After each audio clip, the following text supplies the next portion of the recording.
ay batas na walang hanggan. Ito'y utos na ang dulot sa tao ay babaluhay. Yung kanyang mga batas ay mapagtitiwalaan, nagbibigay ng talino sa bawat na kaisipan. 8.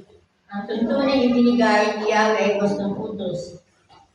Ibigaya ang sinumang kapag ito ay sinunod. Ito'y wagas at matuwid kapag mula ito sa Diyos. Pangunawa ng isipan, yung bungang itutulog.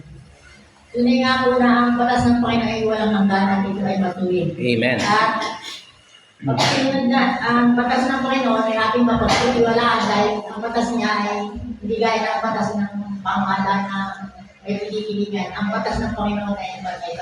Amen. Tapos ito ay nagbibigay ng talino. Kung tayo man ay walang kaalaman, nagbibigay ito ng kaalaman, upang malaman natin ang nakatubatan. Amen. Tapos, ang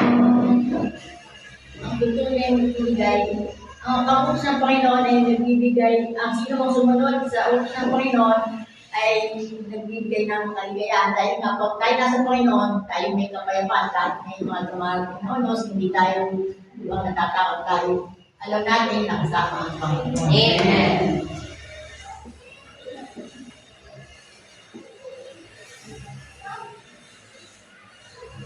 At yun, pati ang utos ng Panginoon, pagkatid sinunod, tayo nakakitiyak na tayo may buhay na walang hanggan. Kaya salamat sa salita ng Panginoon. Dahil kumalang, amang dakila, amang makapangyarihan sa lahat. Sa oras na ito, God, patuloy ko kami lumalapit sa iyo.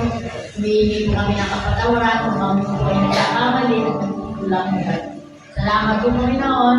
Dahil lagi kang nariyan upang kami samahan, tubayan at patuloy na pagkalooban ng kalakasan. Patuloy ko rin po kami pinagpapala at ibigay ang among nagpamangailan. Lord, salamat po. Salamat po sa oras na ito, God. Samahan mo kami ng banal na Espiritu, God, upang maging dapat kami sa iyong harapan, God. Yan din po yung mga kapatid namin na wala pa, God. Salamat po, pulin mo po ang bawat isa, God. Alam mo po na dapat silang maglaan ng oras para sa iyo, God, sa pagkasunod ng nararapat, God.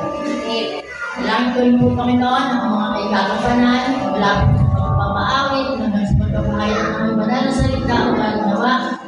Pangunahan mo po sila upang may gawa nila ang mga nais ng paggawa sa kanila, O God. Gawin po naman mga karinig, O God, dalangin po, Panginoon, na ipanawa mo din po sa amin ang aming marinig, patuloy aming may sa buhay, O God. Lord, salamat po, Panginoon, sa iyong kabutihan at iyong pagkikinig at hanggan. In Jesus' name, Amen. Di